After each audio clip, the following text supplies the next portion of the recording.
doing a sports week or sports series, and so we are just called to just do it. So I'm challenging you guys in different areas of your faith, and the challenges are simple. Just do it. Just do what God's Word tells us to do. Today we're going to talk about bowling. How many of you have been bowling? Wait, hold on. How many of you, who's never been bowling? And that would be so sad. You have to wait. You would have to go right now to the bowling alley. Oh, wait, I'm not. Like, great idea. We can have the service at the bowling alley. Yes, I have some fun facts for you about bowling. What is considered a perfect game?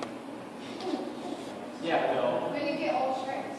Okay, but how many points do you get when you get 300. Alright, 300, okay? Guess who the youngest person was to get a perfect game? Guess how old he was? 29.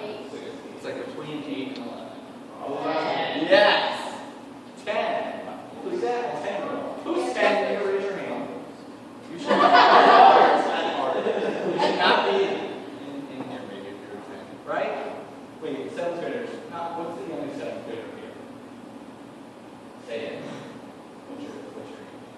13. Oh, okay. Alright, so we're 11? 12. Oh, 12. Okay. Alright, so we're good. Okay. If you're 10, you might be a brilliant 7th grader, so congratulations. We don't have any of those.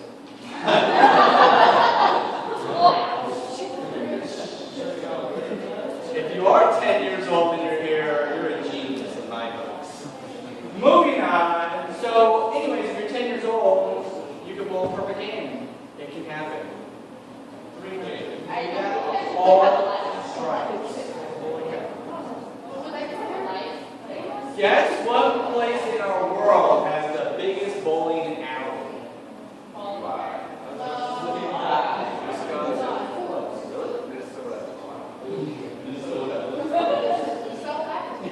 No. It is Japan. And they have 141 lanes. Like the bowling alley we went to, I think, has like 28 lanes. Or like 32 lanes. Imagine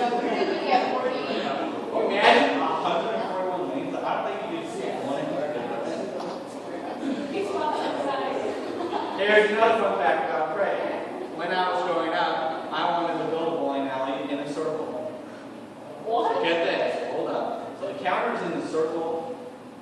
Like this. And the bowling alley is all the lanes are, I mean, they're going to be like straight, obviously, but they form a big circle. So when you're flying above it, it's a bowling ball. Oh, that's actually really Right? cool. I know. But it only made it to like 6th grade, and I got made fun of. And my dreams. Crushed my dreams. My teacher took it and crushed it. Just kidding. I had that dream for a long time. I just thought it would be fun. Moving on. Some more fun facts. The origins of bowling can be traced back 4,000 years ago. The Roman Greece. Who would have thought? Who was the very, very inventor of bowling? Did you Google it? No, I didn't. What I'm thinking though, as just a man, is you're out one day and you find a shaped ball. A bound one. You saw one. Coconut. Michael, you need to be up here giving me great illustrations. Coconut. You find a coconut. And you look down the way and you find what's standing out. Sticks. Falls down. Sticks. Michael, what's standing up down the way as I find my coconut? And I'm like, there's no such thing. Just a handful of pineapples, right? And you're just like, I'm going to take this coconut and I'm going to just throw it at these. The invention of bowling is created. Have you ever thought about like a first creator? Beyond me, I can't create. I have to take someone else like okay, so let's play this next video. So we always do like a fun video and then we do like the serious side of bowling. And this blew my mind. It's kind of long, but enjoy it.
Dude Purpose, we did the basketball ones a couple months ago. They're a really good group.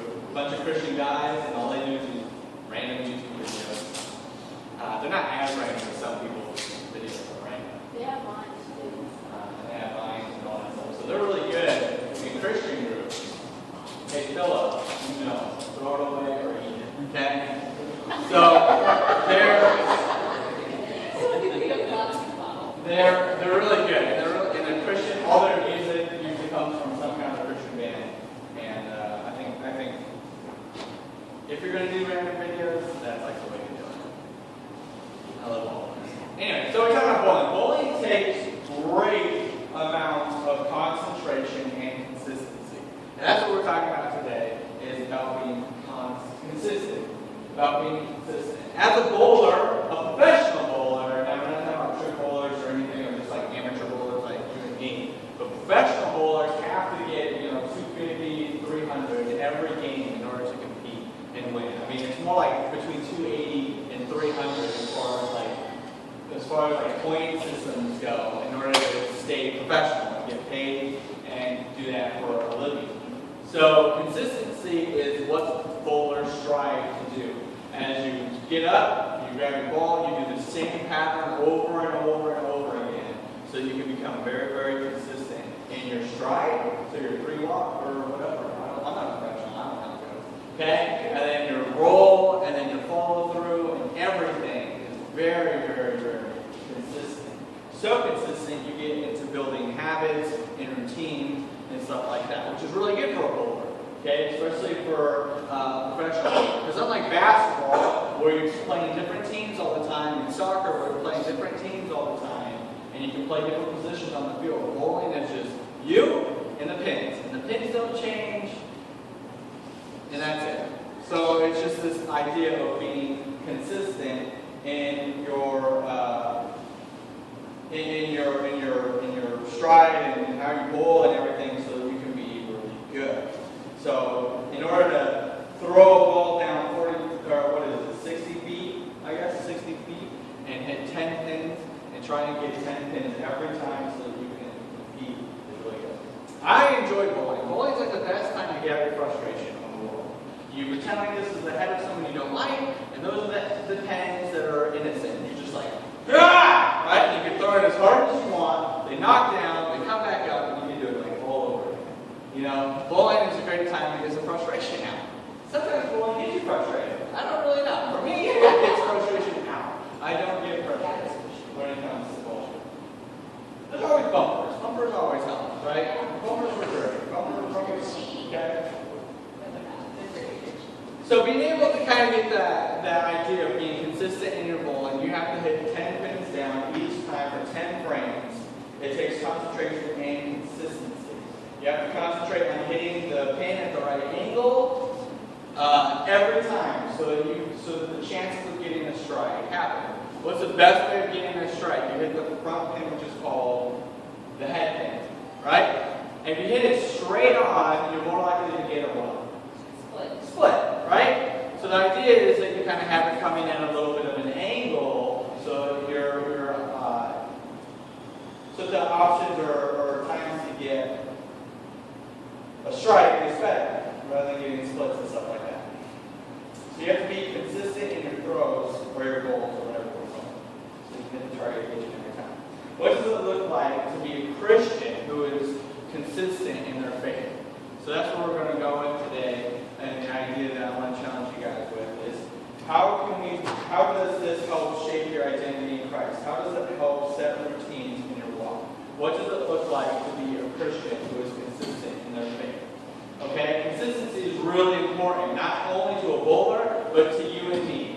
And there are bad consistencies that take place, and there are good consistencies. Okay, so bad consistencies and good consistencies form habits or routine. Okay, who's a routine person in here? Like, routine is what you need in order to get through the day. You wake up, you do a certain thing. You go to school, you come home, you do a certain thing over and over and over again. So routines are built because of your consistency, right? And the way that consistency can be a bad thing, or a bad habit, or a bad routine is you set your alarm on your phone, right? And you get into the habit of hitting snooze, okay? Because you want to sleep in an extra 5 minutes. And you accidentally, one morning, through how consistent you have been, you accidentally hit off instead of snooze. And you end up sleeping. And how many of you slept in and you woke up just like totally? What am I? How many of you slept in on accident past your snooze or alarm or whatever? Like, okay, you've all done it. And the worst feeling is when you wake up and you have the bug-eye wake, like this. Your body completely jolts and is like ready to go, and you're just like miserable for the next couple hours because you're like, I am so tired. Your body just kind of like shocks you out of your bed, basically. So consistency can be bad. It can build bad habits or routines. It can also be bad in how you talk. If you're around bad influences for long enough, you will get in the habit of developing their lifestyle. Okay, whether it's bad language, whether it's peer pressure, whether it's gossiping, drama, all those things, you can get into the habit of gaining those things. And then one day you come home just like accidentally hitting the off button on snooze, and your parents talk back to you and you don't like what they say, and you say something that you normally don't say to them. Okay? And just like when you wake up out of the bed in a shock, you're in shock that came out of your mouth to your parents, or a best friend, or your youth pastor. Whatever it is, you're just like, whoa, that is not like. Consistency can be a good thing as well, and that's kind of the challenge today. Just do it. Be consistent in 3 areas of your faith. We're going to look at just 3 areas real quick, and I'll challenge you guys to be consistent in it, and hopefully you guys will all like it. Okay? Consistency in your prayer life, consistency in your quiet time, and consistency in your actions. Those are the 3 areas that we're going to be talking about today. Okay? About being consistent in your prayer life, quiet time, and your actions. Again, consistency is a good thing. You have to be consistent in your work life or else you'll be fired. You have to be consistent in your relationships or else you'll be dumped. You have to be consistent in order to develop routines or habits that are good. But also there's a part of it that can be bad. You can develop bad habits out of that. But today we're just going to be talking about the good areas. Okay, being consistent in your prayer life is number 1. It is good to be consistent in your prayer life as Christians because 1 Peter 5:7 says so. Because the Bible says so. And let's go home. Bless you. Okay? 1 Peter 5:7 says, cast all your cares on him because he cares for you. And yeah, that's like, maybe we've heard that verse a lot of times, and I have preached on it quite a bit because it is one of my favorite verses when it talks about what prayer can do for you and really kind of the idea of why pray. Why pray to a God who knows everything. God asks us to cast all of our cares, or all of our anxieties, or all of our problems on him. And it actually says, like, why? Why do we do that? Well, it's because he cares for us. So consistency in your prayer life is really important because he cares for us. And I think that's really important to understand that he cares for us on an individual level. Not just on a Rolling Hills Community Church, level. He cares for you on an individual, personal level. And so when he says, cast all your cares on him, it's not because we can't handle it, because a lot of us do burden ourselves with our problems and issues, and we don't tend to give that out to anyone. But it's an act of faith. It's saying, in my prayer time right now, God, I'm going to hand over the peer pressures that I'm facing tomorrow at school. I'm going to hand over the drama that's going on right now. I'm handing over the illnesses of my life. Or I'm going to hand over the bad language that I struggle with. And it's this idea of like casting, like literally casting a net into the water to catch fish. It is just throwing it, getting it out there. And so in your prayer life, it's this idea of throwing it out there. Okay? And we're not just like throwing it out into a sea. We're throwing it out into a very capable, understanding God who can help us. So why are we constant in our prayer life? And why is that kind of the first place that we're looking at tonight? Or today? Today is, I already want to tonight, is because there's an act of faith that is involved. It's not just close your eyes and like, God, just help me. But there's more than just doing that. It is letting God have control of the situation. We want to be in control so many times of the situation. We want to handle things and do things our way. Whereas God is saying, hey, cast them on me, and I will care for you. I will take care of you. Okay? Hey, real quick, if you're on your phones, I'm just praying that it's because you're on the Bible. Okay? If you're on Facebook, Instagram, please have some respect. Okay? Anyways, okay? Cast your cares on him because he cares for you. That is the first idea. Okay? Matthew 6:6 says, but when you pray, go into your room, shut the door, pray to God who is in secret. And your Father who sees you in secret will reward you. There is a time for prayer to be very intimate. I challenge you guys to pray in your car, not closing your eyes. Praying when you're walking, not closing your eyes. Okay? Praying when you're at school, maybe closing your eyes. But there's all the times I've challenged you have been in group settings. Sometimes it's good to like pray in group settings because it kind of tells people like at this time it's personal. I am a Christian and I do pray. But there's a time where praying needs to be very, very intimate and very, very out of this craziness that we call the world. There needs to be a time where we close the door, or we, even in our room, which can be very distracting, and just shut off the world for just 2 minutes, 5 minutes, 10 minutes, 30 minutes, whatever the time is that you need to have between you and God. And Matthew is challenging us that when you pray, go into a room, shut the door, and pray in solitude. And when you pray in solitude, God sees that. And I think that's really, really kind of a cool thing. That He, not only does He see you, but He will reward you. I don't necessarily know what that reward looks like. Okay? Maybe it's an answered prayer. Okay? Maybe it's letting your day start off a little bit easier than maybe what it would have been if you didn't pray. So I challenge you guys maybe in the mornings just to kind of have that little bit of a quiet time. Maybe you're getting ready for school, or maybe you're just getting up out of bed. Now all it takes is 30 seconds to get that quiet time. Okay? For some of you it might take longer because you have a list of things you need to pray for and get right with God. That's okay. He will reward you, and that reward might look very different from my rewards to yours. But there's a promise there that if we do meet with God in a quiet place and we shut out the world, He will reward us. I don't know what that looks like, but there's a promise there, and I think that's really cool. So I challenge you guys to do that. Shut off the world. Take the headphones out. Okay, and leave the cell phone under the bed. Leave the electronics out, and just have 2 minutes just between you and God to talk and listen. If you can be constant in your prayer life, your anxieties, your worries, your problems won't be so out of control crazy.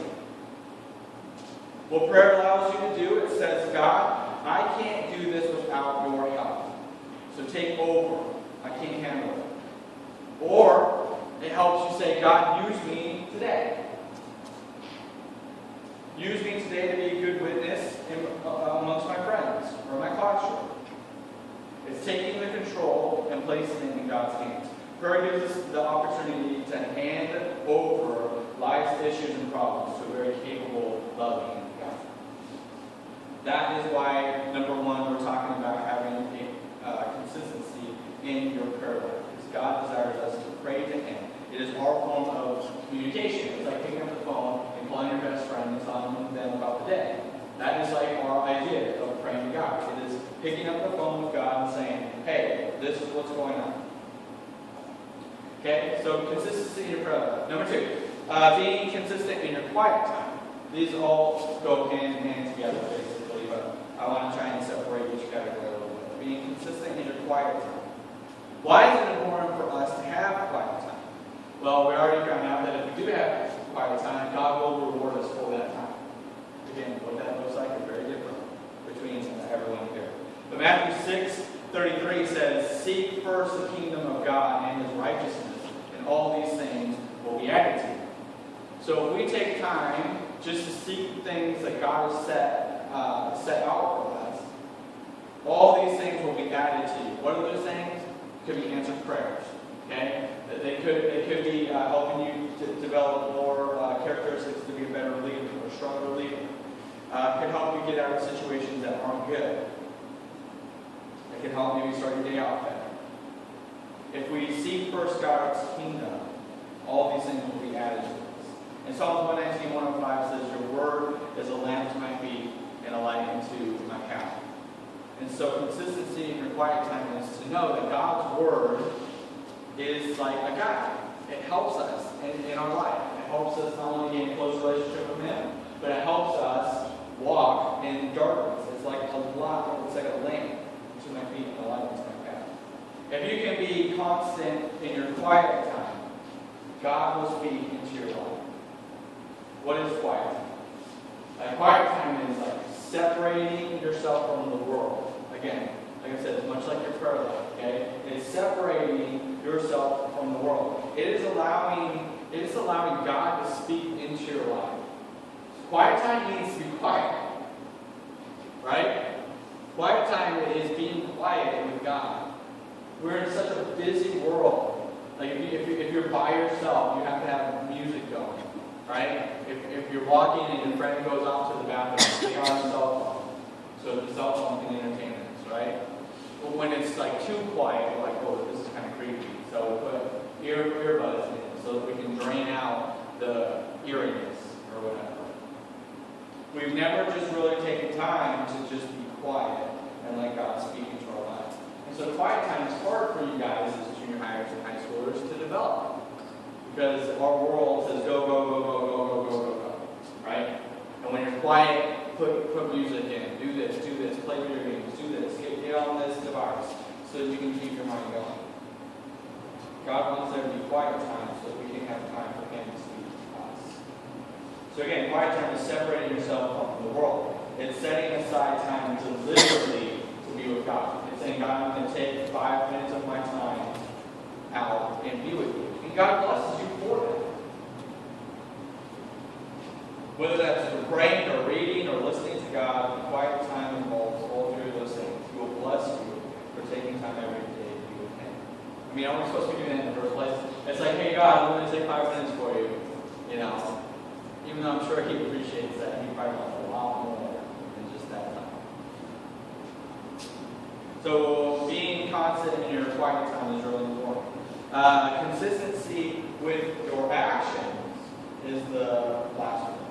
Consistency with your actions. You guys heard the phrase that actions speak louder than words, right? There were times in high school when friends come to me and we would be talking and I would interject a little bit of God into their lives and they would say, you're a Christian. And it is me, right? Okay? In high school, I wasn't the best influence. Okay? Sometimes I would shock some people my sophomore, junior year of high school that I was a Christian. Then as I got stronger in my relationship my senior year, I was surprised to find out that some of the people that I knew for a long time were Christians. Okay? Actions speak louder than words. Okay? You see them go to parties. You see them do things that are not good. You see them cheating. You see them stealing. And then they want to talk about God with you, and it just kind of gets a little confusing. You're like, wait, what? You're a Christian. Okay? I hope nobody in here is a surprise Christian when you go to high school and someone's like, you're a Christian. Yeah. Consistency with your actions is really important because we represent Christ. I mean, that's the whole idea. When you accept Christ into your life, you become a Christ follower. That's the definition of Christian. Someone who follows Christ. And 1 Peter 3:15 says, but in your hearts, honor Christ the Lord as holy, always being prepared to make a defense to anyone who asks you for a reason for the hope that is in you. Yet do it with gentleness and respect. So there's this line you guys have to balance. You, in your heart, obviously God has taken that over and that control, but you are supposed to be prepared to make a defense to anyone who questions your faith. We are supposed to be prepared to make a defense for anyone who asks you for the reason for hope that is in you. And yet we're supposed to do it with love and gentleness. We're not supposed to be like, yeah, Christian, and you're going to hell, right? We're supposed to, in love, right? We're supposed to, in love, talk to them about our faith. In love and in gentleness and with respect, we're supposed to make a defense. How do you make a defense in love and with gentleness? It's meeting them where they're at, right? Oh, you don't believe in God? That's cool. What do you believe in? Right? You have to be like, how dare you? Right? You just ask them, well, what do you believe in?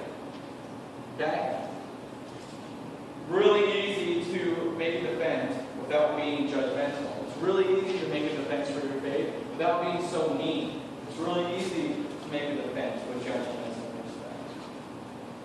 It's meeting them where they're at. It's understanding the third person who was brought up in a household just like you, who was lost, and you were lost at one point in your life. Okay? And it's meeting them where they're at and having a nice conversation with them. Okay? If you can be constant in your actions, you will lead a life that glorifies God. If you're constant in your actions, you will lead a life that glorifies God. If your actions speak what your words would say, you're doing a good thing, right? I mean, if you think of the opposite of that saying, actions speak louder than words. If your actions actually spoke your words, and they were godly, and they were wisdom, and they were, that guy has a clean mouth, and yeah, they don't go to the parties or get sucked into the peer pressure or the dramas or whatever. Then you're leading a life that glorifies God.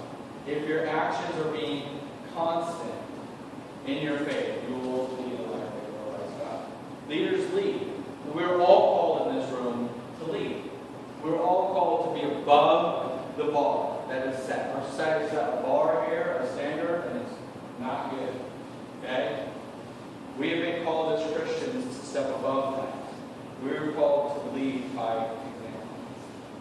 In order to be a strong leader, you have to be constant in these three areas. Okay? If you're like, man, I'd love to be a leader, you have to be constant in your prayer life, in your quiet time, and with your actions. Okay? You have to be constant in those three areas to be a good leader. You can't be inconsistent. You can't show up one day and be this total frou-frou, awesome, amazing Christian person, and then the next day you're this horrific person. They just don't go together. You're not a leader. You're a follower. That's what a follower does. He comes to church, puts on the church face, loves God, and then he goes to school, puts on the school face, hates God. You wouldn't really know that you were a part of his kingdom, okay, because of your actions. You're a follower. And no one in here in the Bible will say, you're a follower, high five, okay? It's saying we are called to lead this generation. You're called to be light amongst darkness. You cannot be inconsistent. Yes, times where we mess up. I get it. But it's how you get back up that separates you from everyone else.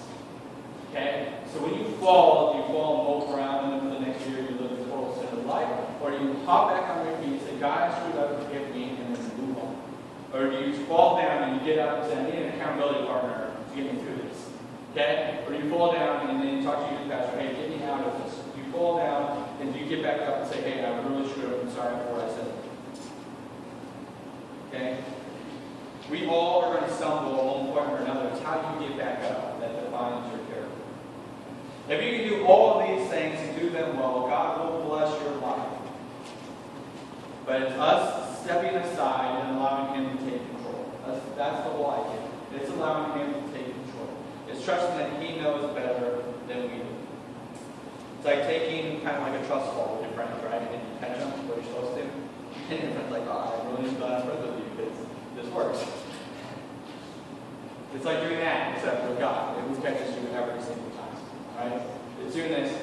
I'm going to trust you with the situation of my life, with the areas of my life, and I'm going to watch you work and bless it. So bowling takes consistency. You got to hit the pin just right. 10 frames every time, constantly. Getting a score of 300 is really, really hard to do. It's really, really hard to do. In our Christian life, if we can just be constant in some of the areas that God has challenged us with, then we can be that. We can be hitting 10 pins, 9 pins down every day. And that's like our Christian life being on fire. That's us getting through the day without struggling. That's us relying on God and watching Him work in really cool ways. So just do it. Just be consistent in your prayer life, in your quiet life, and in your actions. Okay? Schools have started. It's a great time. Even if you're like this, screwed up already, just morning, wake up, pray God's way, and just will pray. God, I pray that you will challenge us in these 3 areas. I pray that we can just do it, that we can just start to develop a prayer time, whether it's at night before we go to bed or in the morning when we wake up. Let us start off the day by thanking you and just asking you to get us through the day. God, let us be consistent in our quiet time. Let there be time that we set aside, again, whether it's at night or in the morning or midday, where we just take a couple minutes or 5 minutes or however long we need just to be quiet. Go into the room, shut the door, unplug, and just let you speak into our lives. God, let us be consistent with our actions. God, let us represent you as best we can. There's a world out there that needs you, and you've called us to show that to them. God, I pray that we can be the example that you want us to be. God, we just love you for all of you. Continue to challenge us in new ways, and let us continue to live in just in prayer. Junior high group, high school group this Wednesday night, be here or be not here. And high school, grab one of these if we need one. And for this